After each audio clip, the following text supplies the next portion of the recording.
تفہیم القرآن سید ابوالعلا مودودی سورۃ المجادلہ آیات 5 تا 11 حصہ دوم۔ اعوذ باللہ من الشیطان الرجیم بسم اللہ الرحمن الرحیم۔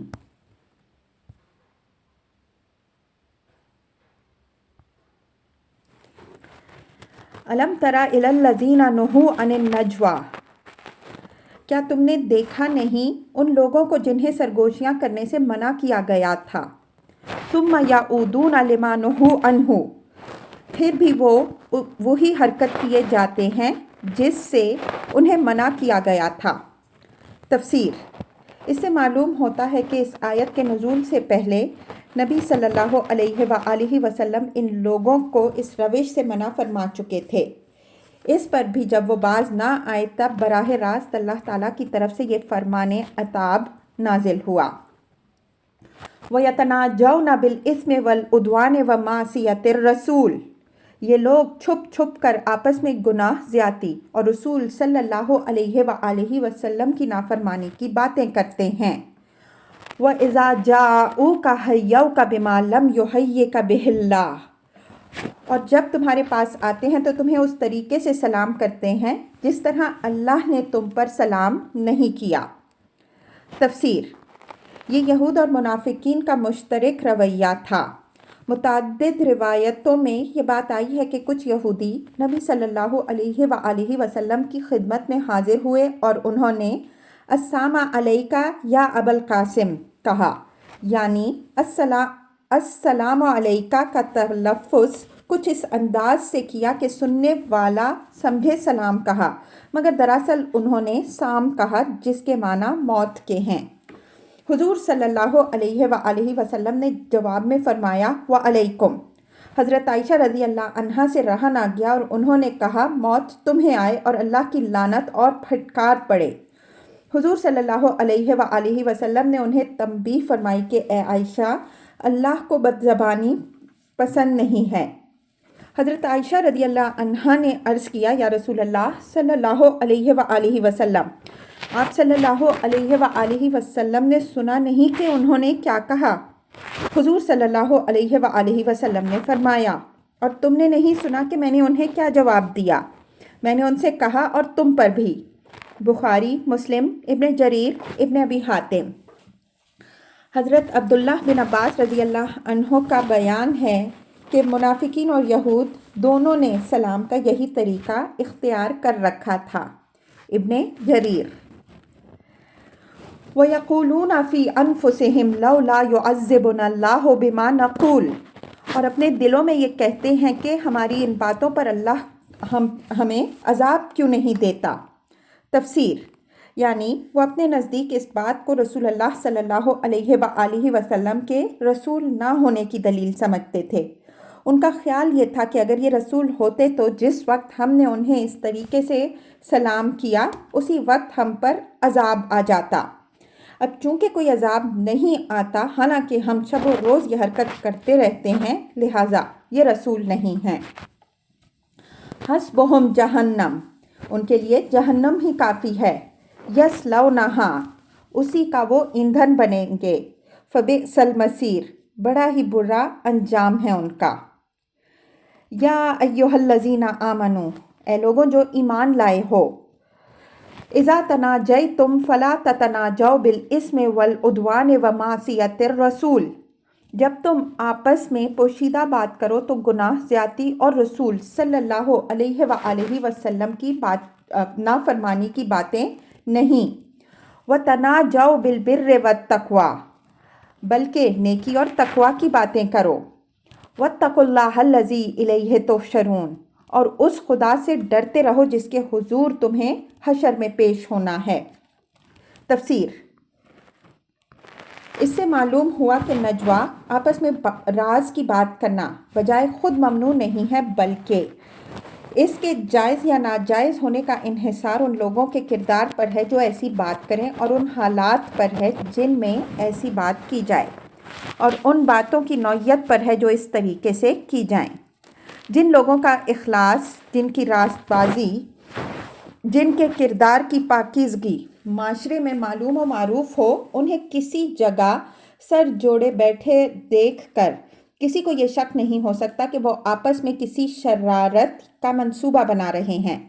بخلاف اس کے جو لوگ شر اور بدکاری کے لیے معروف ہوں، ان کی سرگوشیاں ہر شخص کے دل میں یہ کھٹک پیدا کر دیتی ہیں کہ ضرور کسی نئے فتنے کی تیاری ہو رہی ہے۔ اسی طرح اتفاقاً کبھی دو چار آدمی باہم کسی معاملے پر سرگوشی کے انداز میں بات کر لیں تو یہ قابل اعتراض نہیں ہے، لیکن اگر کچھ لوگوں نے اپنا ایک جتھا بنا رکھا ہو اور ان کا مستقل وتیرہ یہی ہو کہ ہمیشہ جماعت مسلمین سے الگ ان کے درمیان خسر پھسر ہوتی رہتی ہو، تو یہ لازماً خرابی کا پیش خیمہ ہے، اور کچھ نہیں تو اس کا کم سے کم نقصان یہ ہے کہ اس سے مسلمانوں میں پارٹی بازی کی بیماری پھیلتی ہے۔ ان سب سے بڑھ کر جو چیز نجوہ کے جائز و ناجائز ہونے کا فیصلہ کرتی ہے وہ ان باتوں کی نوعیت ہے جو نجوہ میں کی جائیں۔ دو آدمی اگر اس لیے باہم سرگوشی کرتے ہیں کہ کسی جھگڑے کا تسویہ کرانا ہے یا کسی کا حق دلوانا ہے یا کسی نیک کام میں حصہ لینا ہے تو یہ کوئی برائی نہیں بلکہ کار ثواب ہے۔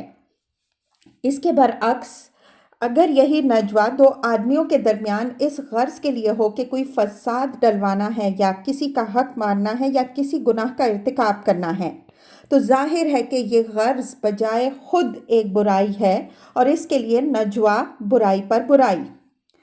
نبی صلی اللہ علیہ وآلہ وسلم نے اس سلسلے میں آداب مجلس کی جو تعلیم دی ہے وہ یہ ہے: جب تین آدمی بیٹھے ہوں تو دو آپس میں خسر پھسر نہ کریں، کیونکہ یہ تیسرے آدمی کے لیے باعث رنج ہوگا۔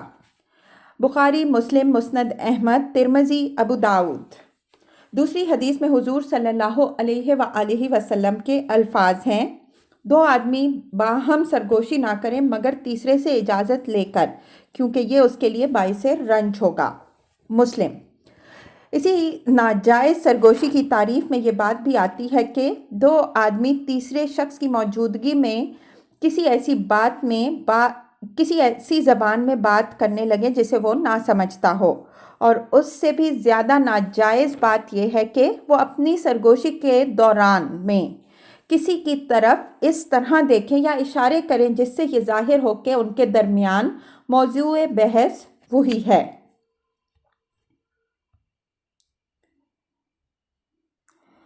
انما النجوى من الشیطان لیحزن الذین آمنوا۔ کانا پھوسی تو ایک شیطانی کام ہے اور وہ اس لیے کی جاتی ہے کہ ایمان لانے والے لوگ اس سے رنجیدہ ہوں۔ وَلَيْسَ بِضَارِّهِمْ شَيْئًا إِلَّا بِإِذْنِ اللَّهِ، حالانکہ بے اذن خدا وہ انہیں کچھ نقصان نہیں پہنچا سکتی۔ وَعَلَى اللَّهِ فَلْيَتَوَكَّلِ الْمُؤْمِنُونَ، اور مومنوں کو اللہ ہی پر بھروسہ رکھنا چاہیے۔ تفسیر۔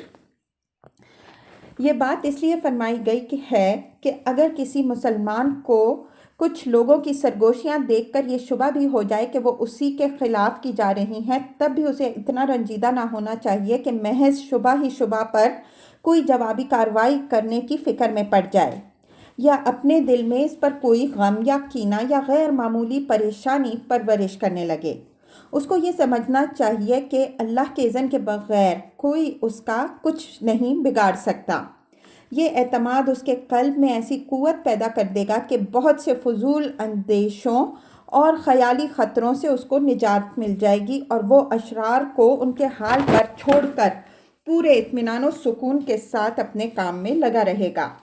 اللہ پر توکل کرنے والا مومن نہ تھردلا ہوتا ہے کہ ہر اندیشہ و گمان اس کے سکون کو غارت کر دے، نہ کمظرف ہوتا ہے کہ غلط کار لوگوں کے مقابلے میں آپے سے باہر ہو کر خود بھی خلاف انصاف حرکتیں کرنے لگے۔ یا ایھا الذین آمنوا، اے لوگوں جو ایمان لائے ہو، اذا قیل لکم تفسحوا فی المجالس فافسحوا، جب تم سے کہا جائے کہ اپنی مجلسوں میں کشادگی پیدا کرو تو جگہ کشادہ کر دیا کرو۔ یفسح اللہ لکم، اللہ تمہیں کشادگی بخشے گا۔ تفسیر: اس کی تشریح سورہ کے دیباچے میں کی جا چکی ہے۔